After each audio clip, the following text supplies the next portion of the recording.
नमस्कार मित्रमैत्रिणींनो, एव्हरीथिंग या चॅनलमध्ये आपणा सर्वांचे खूप खूप स्वागत आहे. श्री स्वामी समर्थ. चला तर मग मित्रमैत्रिणींनो, आज आपण पंढरपूरचे मूळ श्री विठ्ठल मंदिर कोणी बांधले याबद्दल माहिती पाहूया.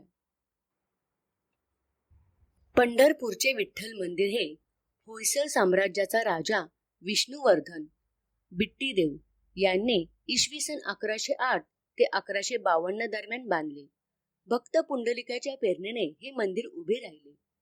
मंदिराच्या देखभालीसाठी इसवी सन 1237 मधील वीर सोमेश्वर राजेचा शिलालेखही उपलब्ध आहे. हे पवित्र तीर्थक्षेत्र महाराष्ट्रातील सोलापूर जिल्ह्यात भीमा चंद्रभागा नदीच्या काठावर वसलेले आहे. विठ्ठलांची मूर्ती सावळ्या रंगाची असून ती भक्त पुंडलिकाने टाकलेल्या विटेवर, कटीवर, कमरेवर हात ठेवून उभी आहे. हे मंदिर महाराष्ट्रातील वारकरी संप्रदायांचे मुख्य केंद्र आहे.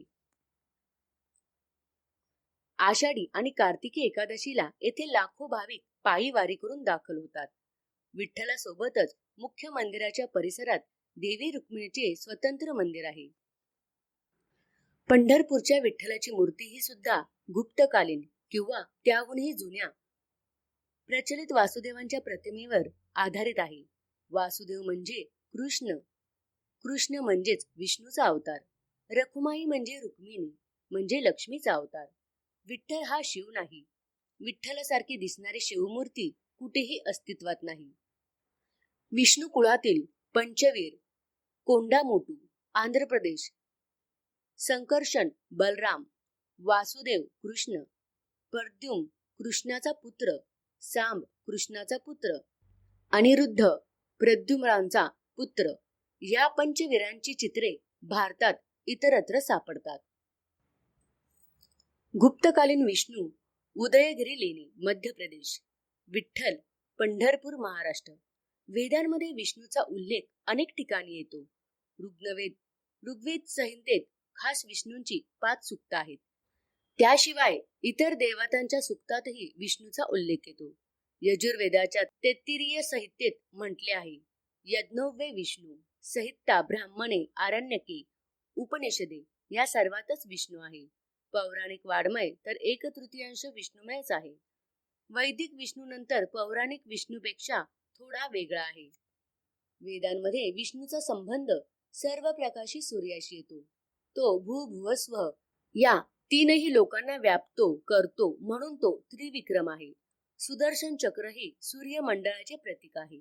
आपण आजही सूर्याला सूर्यनारायण म्हणतो. ते त्यासाठी पुराणा काळातील त्यांचे रूप हे आज आपण चित्रात वगैरे जसे पाहतो तसे आहे. पंढरपूर हे भारतातील एक पवित्र तीर्थक्षेत्र आहे. प्रतिवर्षी कोट्यवधी भाविक येथे येतात व विठेवर उभ्या असलेल्या सावळ्या परब्रह्माचे दर्शन घेतात. पंढरपुरात विठ्ठल रुक्मिणीचे मंदिर वेगवेगळे आहेत. सावळा विठ्ठल हे कृष्णाचे रूप मानले जाते. विठ्ठलाच्या आरतीत वामांगी रखुमाई असे वर्णन केले गेले आहे. तरी विठ्ठलाच्या डाव्या बाजूला नेहमी असणारी रखुमाई पंढरपुरात नाही. याचे कारण एकदा भगवान श्रीकृष्ण आणि त्यांची पत्नी रुक्मिणी यांच्यात एकदा काही कारणास्तव वाद झाला. त्यामुळे रुक्मिणी रागावून कृष्णापासून दूर दिंडीर वनात तपश्चर्येला बसली. दिंडीर वन म्हणजे पंढरपूर. श्रीकृष्ण तिला शोधत पंढरपुरात आले. मात्र ते प्रथम भक्त पुंडलिकाला दर्शन देण्यासाठी गेले. तो आपल्या आई वडिलांची सेवा करण्यात मग्न होता.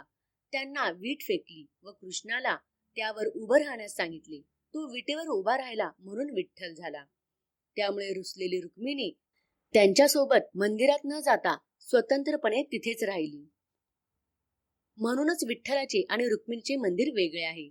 असे मानले जाते की रुक्मिणीचे मंदिर विठ्ठल मंदिराच्या मागच्या बाजूला आहे. आणखीन एका कथेनुसार विठ्ठल नेहमी आपल्या भक्तांमध्ये रमलेले असतात आणि त्यांना भेटण्यासाठी उत्सुक असतात. रुक्मिणीला अनेकदा विठ्ठलाच्या ह्या भक्त प्रेमाचा अनुभव येत नव्हता. त्यामुळे तिने एकांतात राहणे पसंत केले. त्यामुळे दोन्ही देवतांची मंदिरे वेगवेगळी आहेत. एक मतप्रवाह असाही आहे की वारकरी संप्रदायात विठ्ठलाला अधिक महत्व आहे. ते त्याला आपले आई वडील, मित्र आणि सर्वस्व मानतात. रुक्मिणीला ती विठ्ठलाची पत्नी आणि एक आदराने स्थान देतात. परंतु विठ्ठलाच्या भक्तीत त्यांचे स्थान थोडे वेगळे आहे. त्यामुळे दोन्ही देवतांची मंदिरे स्वतंत्र असणे स्वाभाविक मानले जाते. या विविध कथा आणि ऐतिहासिक कारणामुळे पंढरपुरात विठ्ठल आणि रुक्मिणीची मंदिरे आजही वेगवेगळ्या ठिकाणी उभी आहेत आणि त्याचे स्वतंत्र महत्व आहे. या दोन्ही मंदिरांना भेट देऊन आपल्या श्रद्धा आणि भावना व्यक्त करतात. आधीच्या देवळानंतर 84 वर्षांनी या देवळाचा जीर्णोद्धार झाला आहे असे समजून 84 लक्ष योनीतून मुक्ती मिळवण्यासाठी भाविक त्यांना पाठ घासून मगच देवळात प्रवेश करतात. त्यामुळे हा शिलालेख झिजल्याने त्यास आता तारेचं कुंपण बनवलं आहे. गाभारा, अंतराळ आणि सभामंडप हे आत्ताच्या देवळाचे मुख्य घटक असून सभामंडपाच्या 16 खांबांपैकी एकावर चांदीचं आवरण बसवलं असून तोच गरुड स्तंभ म्हणून ओळखला जातो.